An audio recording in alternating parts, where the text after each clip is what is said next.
আজ আমার বাবুর জন্য একটি স্পেশাল দিন। আসসালামু আলাইকুম, সবাই কেমন আছেন?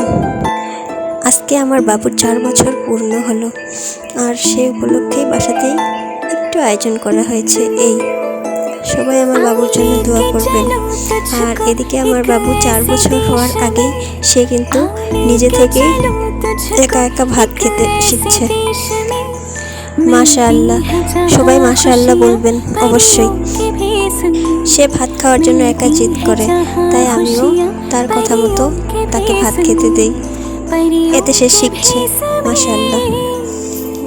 একটা 3 থেকে 4 বছরের বাচ্চাকে খাওয়াতে বসলে কি পরিমাণে ধৈর্য আর সময় নিয়ে যে খাওয়াতে হয়, এটা যার এরকম বাবু আছে একমাত্র তারাই বুঝবে।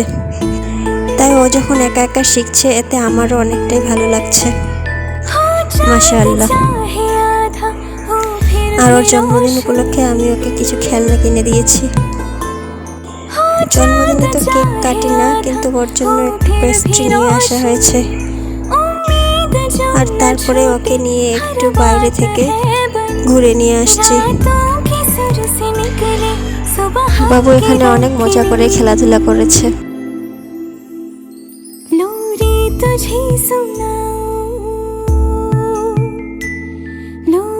तुझे सुनाऊं बचपन की एक मैं, लोरी तुझे सुनाऊं बचपन की एक मैं। मिलती है जहाँ खुशियाँ परियों के भेस में, मिलती है जहाँ खुशियाँ परियों के भेस में, परियों के भेस में। आ लेके चलो तुझको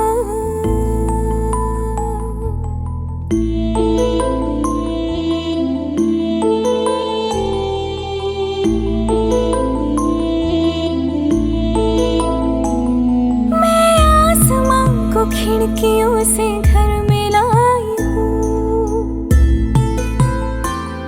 मैं आसमां को खिड़कियों से घर में लाई हूँ।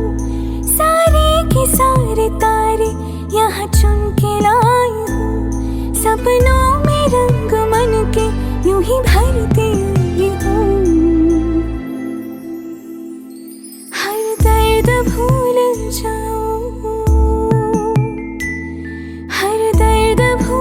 जाऊं, यूं ही खेल खेल में, हर दर्द भूल जाऊं, यूं ही खेल खेल में।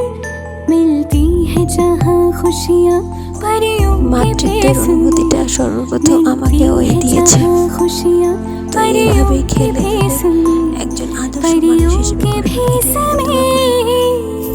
আর তোর চলার পথে যদি কখনো নিজেকে অসহায় মনে হয়, যদি নিজেকে কখনো একলা মনে হয়, তাহলে একটাবার তোর এই মাকে স্মরণ করবি। হাজার ব্যস্ততার মাঝেও আমি তোর কাছে ছুটে যাব। জীবনে চলার পথে প্রতি পদে পদে তুই আমাকে ছায়া হিসেবে পাবি পাশে। সবাই আমার বাবুটির জন্য দোয়া করবেন। আসসালামু আলাইকুম।